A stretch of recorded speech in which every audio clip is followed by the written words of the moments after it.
అందరికీ నమస్కారం. Welcome to top Telugu TV. నేను మీ రమ్య. ఏపీలో రేషన్ విధానాన్ని కూటమి ప్రభుత్వం మార్చింది.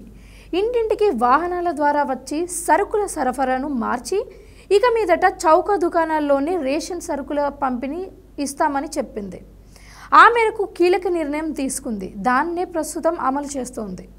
జూన్ 1 నుంచి రేషన్ సరుకులను చౌక దుకాణాల వద్దనే పంపిణీ చేయడమే కాదు, దానిని ఆర్భాటంగా మంత్రులు, ఎమ్మెల్యేలు అంతా ప్రారంభించారు.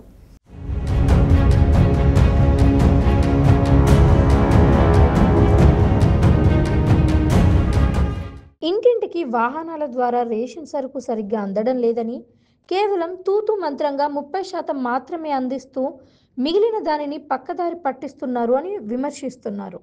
బియ్యం అక్రమంగా తరలింపుతోందని, దానివల్ల చాలామంది రేషన్ తీసుకునే లబ్ధిదారులకు న్యాయం జరగడం లేదు. అంతేకాదు, ఎప్పుడు వస్తారో, ఎప్పుడు ఎక్కడ వాహనాలను నిలుపుతారో తెలియదని, ఖచ్చితమైన సమయాలు ఉండవని, అలాగే ప్రతి నెలలో ఈ విధంగానే చేస్తూ అక్రమాలకు తెర తీసే విధంగా ఈ విధానం ఉంది అనేదే వాళ్ళ వర్షన్. రేషన్ బియ్యం పెద్ద ఎత్తున ఏపీ నుంచి అక్రమ తరలింపు వెనుక ఈ విధానం ఒక ప్రధాన కారణంగా ఉంది అని వాదిస్తున్నారు. ఈ కారణంతోనే తిరిగి పాత విధానాలను అమలు చేస్తున్నామని చెబుతున్నారు.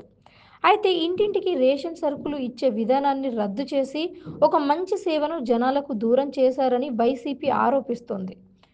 దీని మీద వైసీపీ అధినేత జగన్ చంద్రబాబు మీద విమర్శలు గుప్పించారు.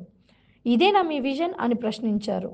తాను పాదయాత్ర చేస్తున్న సమయంలో జనాల కష్టాలను కళ్ళారా చూసి వారి కోసం ఈ విధానం అమలు చేశామని ఆయన చెప్పారు. దీనివల్ల వృద్ధులు, మహిళలు, వికలాంగులు ఎంతో ఉపశమనం పొందుతూ వచ్చారని ఆయన వాదనగా ఉంది.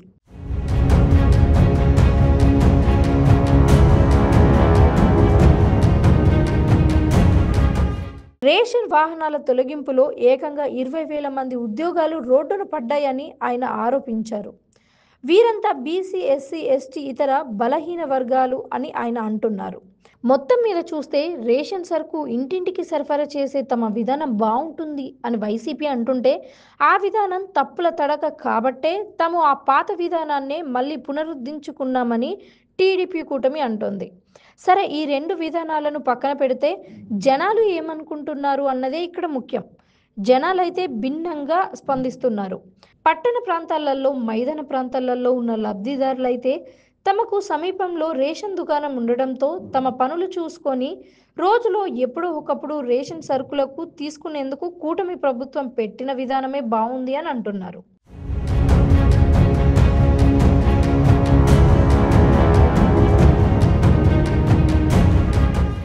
వాహనాలలో డోర్ డెలివరీ అంటున్నా అవి వీధి చివరిలోనే నిలిపి ఉంచేవారు కాబట్టి దానివల్ల పెద్దగా లాభమేం లేదని పెదవి విరుచుకునేవారు కొందరు.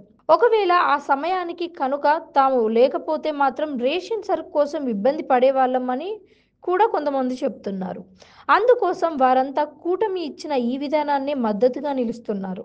అయితే ఏజెన్సీ ప్రాంతాల వారు, అలాగే సదూరమైన గ్రామాలలో ఉండేవారు మాత్రం రేషన్ వాహనాలను ద్వారా సరుకులను తమ సమీపంలోకి తెచ్చి పంపిణీ చేస్తేనే బాగుంటుంది అని అంటున్నారు.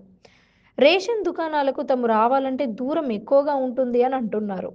అలా జనాల్లోకి దీని మీద భిన్నమైన వాదనలు ఉన్నాయి.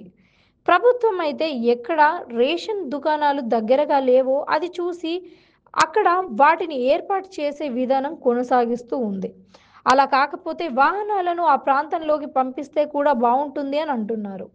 ఏది ఏమైనా రేషన్ దుకాణం అన్నది ఒక చిరునామాగా ఉండాల్సిందే అని అంటున్నారు. అదే సమయంలో రేషన్ డీలర్స్ మీద పర్యవేక్షణ లేకపోతే మళ్ళీ జనాల వైపు నుంచి ఇబ్బందులు, విమర్శలకు వస్తాయని కూడా అంటున్నారు. రేషన్ ఎలా ఇస్తే బాగుంటుందో మీ కామెంట్స్లో తెలియచేయండి.